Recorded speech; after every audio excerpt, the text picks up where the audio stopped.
بسم اللہ الرحمن الرحیم۔ اس ویڈیو کو لائک شیئر سبسکرائب کر دیجئے گا۔ آئے اس ویڈیو کو شروع کرتے ہیں۔ آپ صلی اللہ علیہ وسلم اکثر حضرت عائشہ کے ساتھ ایک دسترخوان بلکہ ایک ہی برتن میں کھانا کھاتے تھے۔ ایک دفعہ ایک ساتھ کھانا کھا رہے تھے کہ حضرت عمر رضی اللہ عنہ گزرے۔ آپ صلی اللہ علیہ وسلم نے ان کو بھی بلا لیا اور تینوں نے ایک ساتھ کھانا کھایا۔ اس وقت تک پردہ کا حکم نہیں آیا تھا۔ کھانے میں بھی محبت کا یہ عالم تھا کہ آپ صلی اللہ علیہ وسلم وہی ہڈی چوستے جس کو حضرت عائشہ رضی اللہ عنہا چوستی تھی۔ پیالہ میں وہیں پر منہ رکھ کر پیتے تھے جہاں حضرت عائشہ منہ لگاتی تھی۔ ایک دفعہ دونوں ساتھ کھانے میں مصروف تھے۔ حضرت سودا رضی اللہ عنہا شکایت لے کر پہنچی کہ عمر رضی اللہ عنہ مجھ کو ضرورت سے بھی باہر نکلنے میں ٹوکتے ہیں۔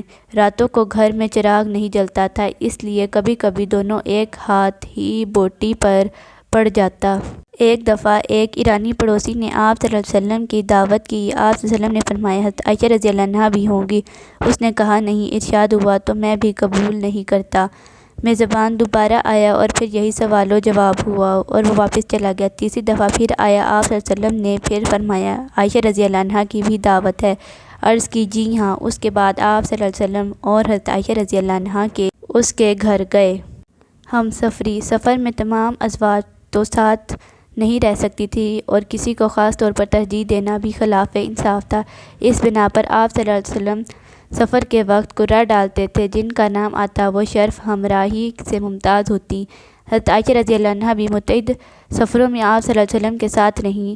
غزوہ بنی المصطلق میں ساتھ ہونا تو یقینی طور پر ثابت ہے۔ انہی میں وہ سفر بھی ہے جس میں حضرت عائشہ اور حضرت حفصہ رضی اللہ عنہا کے اونٹ کے بدلنے کا واقعہ پیش آیا تھا۔ ایک اور ہم سفری کا واقعہ احادیث میں ہے جس میں حضرت عائشہ رضی اللہ عنہا دوڑی تھیں۔ غزوہ بنی المصطلق کے سفر میں دو عجیب واقعے پیش آئے اور دونوں میں خدائے پاک نے حضرت عائشہ رضی اللہ عنہا کو امتیاز و شرف کی لازوال دولت بخشی۔ پہلا واقعہ کا نتیجہ حکم تیمم کا نزول ہے اور دوسرے واقعے میں معصوم اور پاک باز عورتوں کی برات کا قانون ہے۔ ایک اور واقعہ ہے کہ آپ صلی اللہ علیہ وسلم کو شہ سواری اور تیر اندازی کا بہت شوق تھا۔ صحابہ کرام رضی اللہ عنہم کو اس کی ترغیب دیتے تھے اور خود اپنے ساتھ لوگوں سے اس کو مشق کراتے تھے۔ ایک غزوہ میں حضرت عائشہ رضی اللہ عنہا رفیق سفر تھیں۔ تمام صحابہ رضی اللہ عنہم کو آگے بڑھ جانے کا حکم دیا۔ حضرت عائشہ رضی اللہ عنہا سے فرمایا آؤ دوڑیں، دیکھیں کون آگے نکل جاتا ہے۔ یہ دبلی پتلی تھیں، آگے نکل گئیں۔ کئی سال کے بعد اسی قسم کا موقع دوبارہ آیا۔ حضرت عائشہ رضی اللہ عنہا کہتی ہیں کہ اب میں بھاری ہو گئی تھی، اب آپ صلی اللہ علیہ وسلم آگے نکل گئے۔ فرمایا عائشہ رضی اللہ عنہا اس دن کا جواب ہے۔ اگر ناز و انداز کی بات کی جائے تو واقعہ کچھ یوں ہے۔ ایک دفعہ حضرت عائشہ رضی اللہ عنہا کے سر میں درد تھا۔ آپ صلی اللہ علیہ وسلم کا مرض الموت شروع ہو رہا تھا۔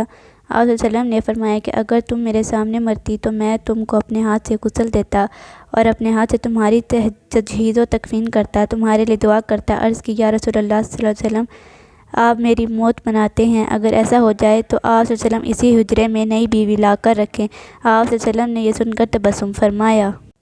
ایک دفعہ اسی طرح ایک اور واقعہ ہے۔ ایک دفعہ آپ صلی اللہ علیہ وسلم نے حضرت خدیجہ رضی اللہ عنہا کی تعریف شروع کی اور بہت دیر تک تعریف فرماتے رہے۔ حضرت عائشہ رضی اللہ عنہا کہتی ہیں کہ مجھے اس پر شک آیا تو میں نے کہا یا رسول اللہ صلی اللہ علیہ وسلم، آپ صلی اللہ علیہ وسلم قریش کی بوڑھیوں میں سے ایک بوڑھی عورت کا جس کے ہونٹ لال تھے اور جس کو مرے ہوئے ایک زمانہ ہو چکا اتنی دیر سے اتنی تعریف فرما رہے ہیں۔